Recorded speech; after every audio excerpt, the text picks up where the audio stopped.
It's become a cliché to say that Wes Anderson's style is distinctive.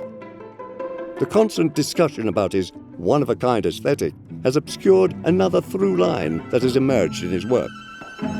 Hey! Anderson has become fixated on the nature of storytelling, I'm listening. Read on. a preoccupation that one could argue, more than anything else, has driven his evolution as a filmmaker. I love the thing in a movie or in a book where somebody meets somebody and there's a bit of drama or intrigue and eventually this person says, well, let me tell you my story. May I invite you to dine with me tonight? And it will be my pleasure, and indeed my privilege, to tell you my story. Wes Anderson's examination of storytelling often takes the form of frame narratives, stories that occur within stories. You can't wake up if you don't fall asleep. This is a form of mise en abîme, French for put in the abyss, a term which refers to placing an image within itself. In a narrative, it typically refers to stories within stories. The technique is usually used self-referentially, allowing an artist to mirror their own work, which is increasingly how Anderson comes to use it. The story within a story approach helps justify Anderson's extremely stylized aesthetic. When I make a new film, I'm thinking of it as a clean slate, fresh start, new characters, new story. To me, it's a completely different thing. But every time I release a trailer for the next one, the first thing I hear is you could tell it was me in the first 10 seconds. I'm naked, Mrs. Clemens. I can see that. Let me tell you about my boat.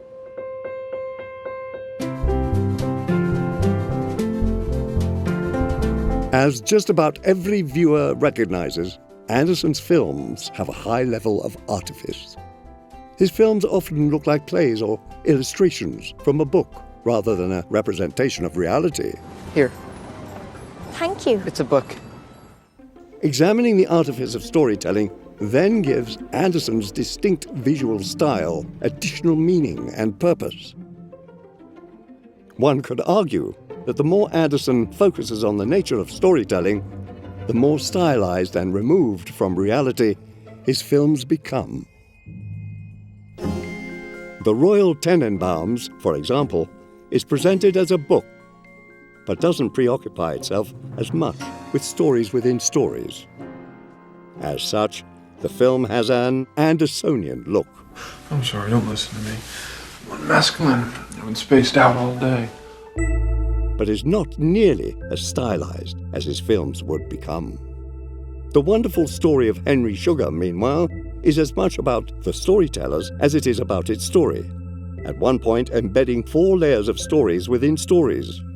And in turn, the film is arguably the most stylized work of Anderson's to date, with frames looking like illustrations in a book. Is this correlation a coincidence? Or does the increased artifice of his films work to underscore his examination of artifice? Anderson once described why he is drawn to magic tricks. Things done with mirrors, things done with deception of some kind, so that it seems to happen right in front of you. I've always loved that. You see that it's not what it purports to be, but maybe it's also real in its own way too. His work was complete. This logic could easily be applied to his films. They are clearly not representations of the real world, and yet they prompt feelings and reactions in the audience that are real in their own way.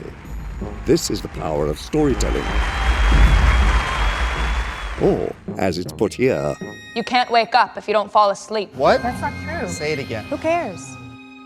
You can't wake up if you don't fall asleep. Why should Maybe you? not. Yes.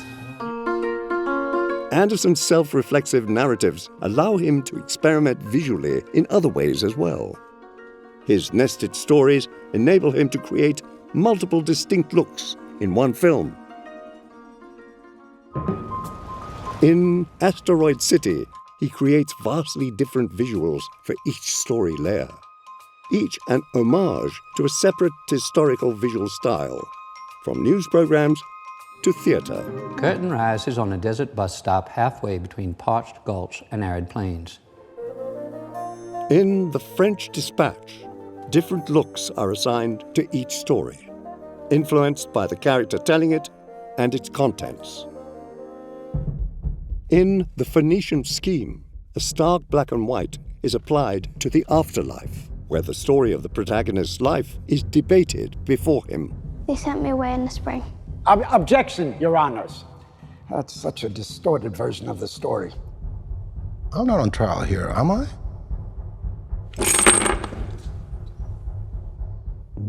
Of course, Wes Anderson isn't just a director. His penchant for stories within stories is also a vital component of his writing style, serving several different functions at once. First, a framed narrative can help establish his singular tone. He took this lesson from the writer Stefan Zweig, whose work The Grand Budapest Hotel is based on. Anderson explains Zweig's use of stories within stories. Zweig does this all the time, and I think it has the effect of setting the stage and sort of drawing the listener in before getting into the real story. It sort of sets a mood, and I just kind of liked it as a literary thing.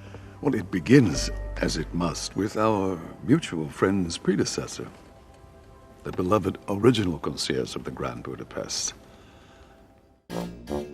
For Anderson, a framed narrative creates an immediate suspension of disbelief. Shall I carry on? We aren't watching real events. We are watching someone's recollection or invention of events. I beg your pardon. What was that? This allows for fantastical plot contrivances, but it also can affect even the minutiae of dialogue. Myself, I feel very safe. Describing Grand Budapest Hotel, Anderson notes, I think that in the Jude Law F. Murray Abrahams section of the story, they sort of talk like a book. They don't really talk naturally. They say things like, I must confess, I did myself inquire about you. Something like that. And you know, that's just not really a natural phrasing, but it does probably register as something very written. And so I guess that was the idea, to give the feeling of a story. That should provide us ample time, if I commence promptly. By all means. This approach also lets Anderson use voiceover extensively and creatively. Margot Tenenbaum was adopted at age 2. Her father had always noted this when introducing her. This is my adopted daughter, Margot Tenenbaum. Creating a storybook mood makes narration feel natural and deserved, rather than a crutch. It also gives the voiceover character, since we've seen who the speaker is and what has prompted them to tell the story. In the end, he was even rich. He did not succeed, however, in growing old. Similarly, it lets moments of breaking the fourth wall feel less jarring, as though we are reading the inner monologue of a character in a book, or reading the book itself. The year is 1965. We are on the far edge of Black Beacon Sound, famous for the ferocious and well-documented storm which will strike from the east on the 5th of September, in 3 days' time. And so it is clear that highlighting the artifice of storytelling has many uses for Anderson on a visual and narrative level. But it is also far more than just an excuse for his unique style. Anderson's fixation with storytelling often serves as the backbone to the thematic concerns of many of his films. Of course, Anderson himself is a storyteller, and so an examination of storytelling is also an examination of his process as an artist.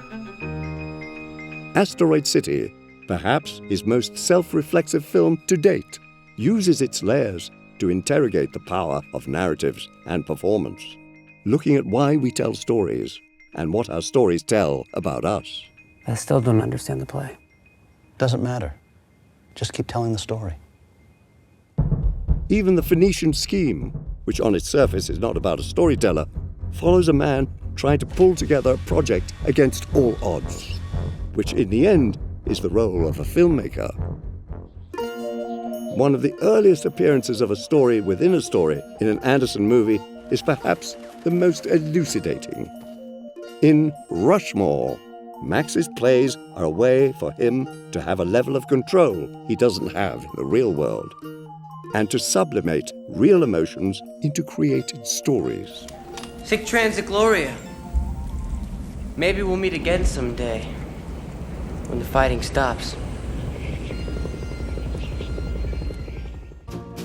In a way, this sums up Anderson's approach to filmmaking, creating immaculate worlds that could never exist in reality, as much as we may want them to.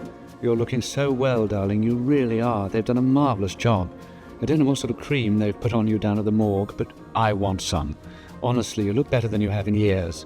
You look like you're alive. As his career has progressed, some critics bemoan that Wes Anderson has become a parody of himself. But perhaps what is perceived as parody is actually reflexivity, an examination of the artifice of both filmmaking and storytelling more generally. What do you make of the evolution of Anderson's style? Let us know in the comments.